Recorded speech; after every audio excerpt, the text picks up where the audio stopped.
Now, one of Russia's top generals, Lieutenant General Vladimir Alexev, is in hospital after being shot multiple times by an unknown assailant in an apartment building in Moscow. In televised comments, the Russian Foreign Minister Sergei Lavrov blamed Ukraine for the attempted assassination.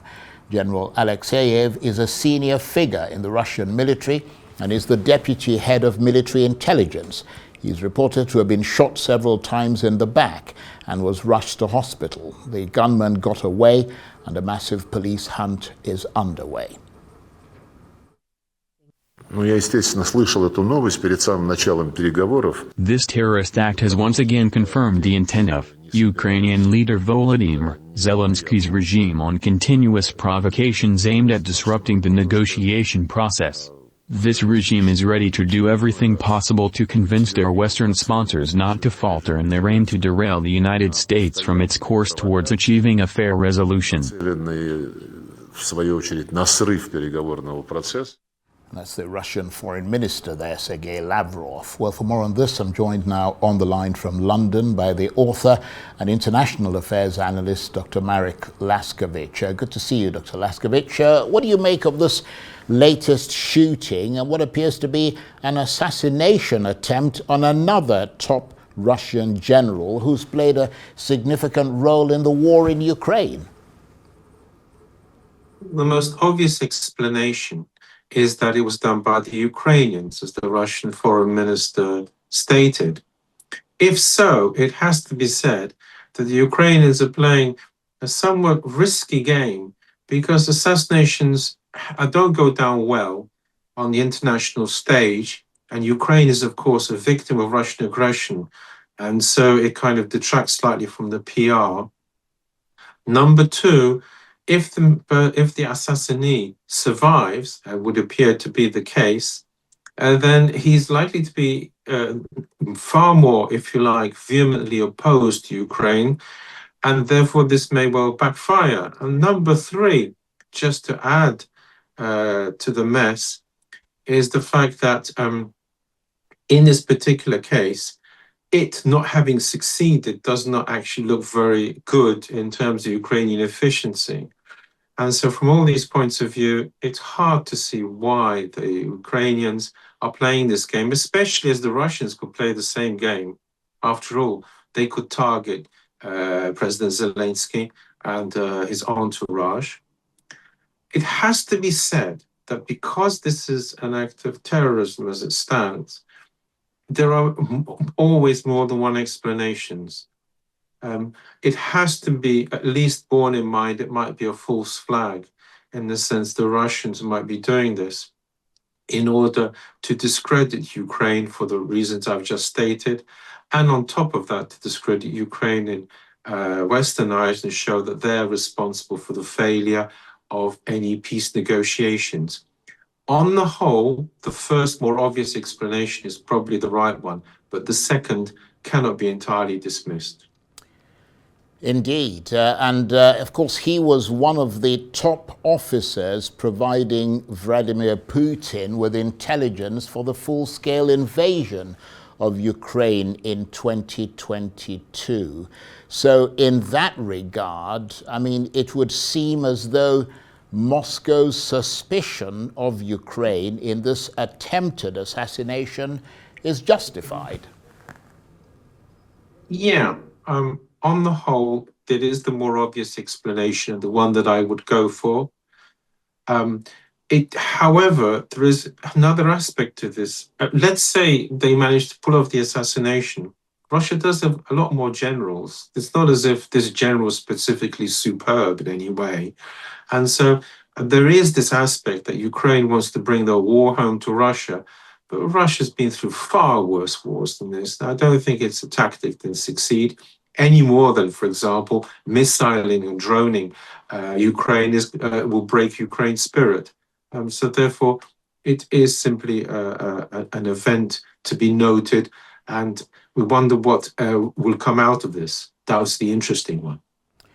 Indeed, and General Alexeyev has also been widely described as a major figure overseeing Russia's private military companies and was among the senior officials dispatched to negotiate with Yevgeny Prigozhin during the Wagner Group's brief mutiny in the summer of 2023. And after Prigozhin's revolt, General Alexeyev was widely believed to have fallen out of favor in Moscow and was reported to have been briefly detained over his links to Wagner, yet he ultimately retained his post. Do you see all that as significant? Oh, it's facts to be borne in mind, unquestionably. But as to what the true situation is, criminology, which is the science that deals with analyzing the Kremlin, that has got its work cut out. It's very hard to work out what's going on in Russia. And in many ways, it's not absolutely of vital importance. Were he to have dropped out of favor, which may well happen in the future, were he to be assassinated, there are other generals who can take his place. There's no question of the fact he is a senior figure. That is without doubt. There's no question about his record in, as you say, going to Wagner's group and so on. But the fact is that he's not irreplaceable.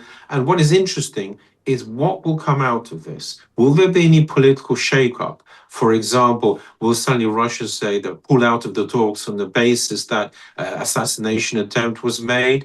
Will it be vice versa? The Russians will say because the assassination attempt was made, they are now going to go gunning for Ukrainian generals, or perhaps step up the campaign, military campaign against Ukraine? That's the interesting one.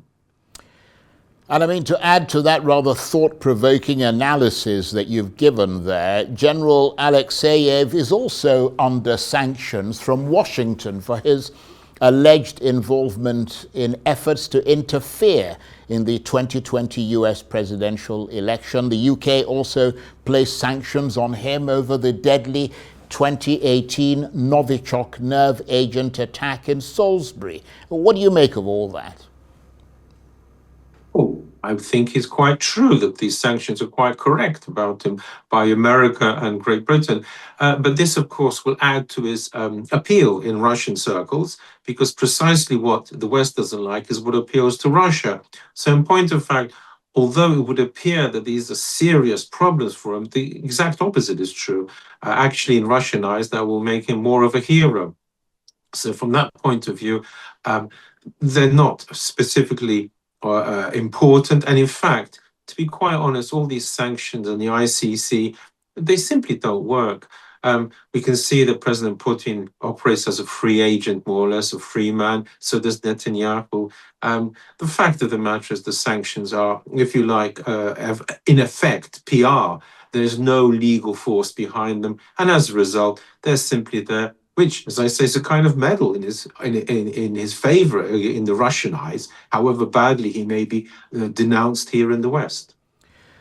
And I know you sort of touched on this peripherally earlier, Dr. Laskiewicz, but do you see the timing of the shooting as striking? Because it came a day after Russian and Ukrainian delegations met in Abu Dhabi, where both sides spoke of apparent progress in the talks. I mean, what impact might this assassination attempt have on those talks?